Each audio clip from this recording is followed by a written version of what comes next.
November 22 ஜீவ ஊற்று வேத தியானம். சங்கீதம் 1:3. அவன் செய்வதெல்லாம் வாய்க்கும் என்பதே.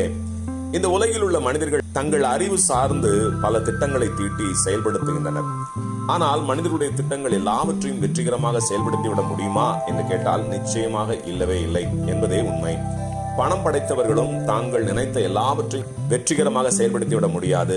அறிவில் சிறந்தவர்களாலும் எல்லாமே சாத்தியமில்லை.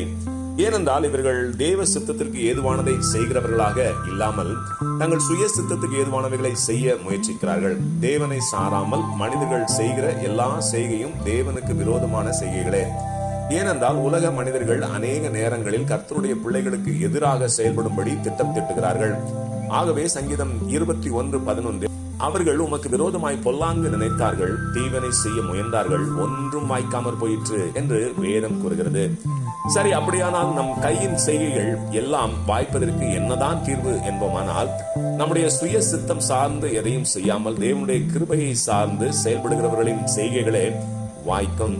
ஏனென்றால் அவைகளை கர்த்தரே நமக்கு வாய்க்க செய்வார். சங்கீதம் 37:5 உன் வழியை கர்த்தருக்கு ஒப்புவித்து அவர் மேல் நம்பிக்கையாயிரு, அவரே காரியத்தை வாய்க்க பண்ணுவார் என்று வேத வசனம் உறுதிப்படுத்துகிறது. நம்மையும் நம்முடைய வழிகளையும் கர்த்தரிடத்தில் ஒப்புவிக்கிற போது நம்முடைய செய்கை யாவும் தேவ சித்தத்திற்கு ஏதுவானதாக மாறிவிடும்.